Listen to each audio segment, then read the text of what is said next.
অসমৰ বাহন মেঘালয়ত প্ৰৱেশত নিষেধাজ্ঞা জাৰি কৰিছে আৰু নিষেধাজ্ঞা জাৰি কৰাৰ পিছত বৃহৎ লোকচানত পৰিছে মেঘালয় পৰ্যটক উদ্যোগ। নমস্কাৰ, এই মুহূৰ্তত আহি পৰিছে আজিৰ কেইবাটাও গুৰুত্বপূৰ্ণ খবৰ। অসমৰ লগতে ভাৰতৰ বিভিন্ন প্ৰান্তৰ পৰা এনে ধৰণৰ খবৰসমূহ নিতৌ চাবৰ বাবে চেনেলটো ছাবস্ক্ৰাইব কৰি ভিডিঅ'টোত এটা লাইক কৰি দিব। তেতিয়া আহক দৰ্শকসকল আৰম্ভ কৰোঁ আজিৰ গুৰুত্বপূৰ্ণ খবৰকেইটা। বৃহৎ লোকচানৰ সন্মুখীন মেঘালয় পৰ্যটক উদ্যোগ, বাতিল কৰা হৈছে হোটেল বুকিং। অসমৰ গাড়ী প্ৰৱেশত বাধা আৰোপ কৰি বিপদত মেঘালয়ৰ পৰ্যটনত পৰিছে ব্যাপক প্ৰভাৱ আৰু হ্ৰাস পাইছে মেঘালয় অভিমুখী পৰ্যটক পূৰ্বৰ দৰে ভিৰ নাই বৰ্তমান মেঘালয় বহুতো পৰ্যটকস্থলী বাতিল হৈছে ইখনৰ পিছত সেইখন হোটেলৰ বুকিং আৰু এখনৰ পিছত সেইখন হোটেলৰ বুকিং বৰ্তমান বাতিল হৈছে। শুকুৰবাৰে মেঘালয়ৰ 30% হোটেলৰ বুকিং বাতিল হৈছে শুকুৰবাৰে। আজিও প্ৰায় 50% বুকিং বাতিলৰ সম্ভাৱনা আছে। হোটেল বুকিং বাতিলৰ সম্ভাৱনা আছে।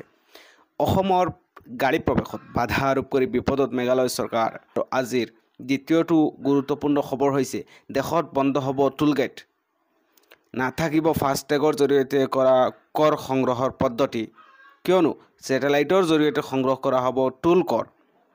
ছেটেলাইট নিৰীক্ষণৰ জৰিয়তে নিৰীক্ষণত থাকিব আপোনাৰ বাহন। স্বয়ংক্ৰিয়ভাৱে আপোনাৰ বেংক একাউণ্টৰ পৰা কটা হ'ব টোল কৰ। দেশত ভিন্ন প্ৰান্তত আৰম্ভ হৈছে কাম কাজ। কৰ্ণাটকৰ 275 নং ৰাষ্ট্ৰীয় ঘাইপথ, হাৰিয়ানাৰ 709 নং ৰাষ্ট্ৰীয় ঘাইপথত আৰম্ভ হৈছে এই নতুন ব্যৱস্থা। ঘোষণা কেন্দ্ৰীয় পথ পৰিবহণ মন্ত্ৰী নীতিন গাডকাৰীৰ। আজিৰ তৃতীয়টো খবৰ হৈছে আল্ট্ৰাবাছত ভয়ংকৰ দুৰ্ঘটনা। ঘৰৰ দেৱালত খুন্দা আল্ট্ৰাবাছৰ।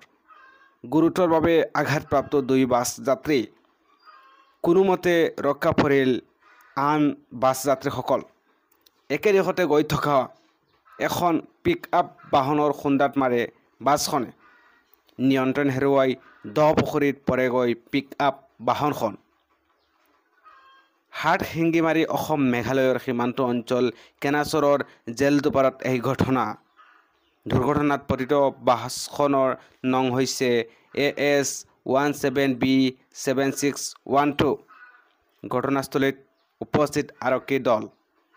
আল্ট্ৰাবাছৰ ভয়ংকৰ দুৰ্ঘটনা, গুৰুতৰভাৱে আঘাতপ্ৰাপ্ত 2 বাছ যাত্ৰী।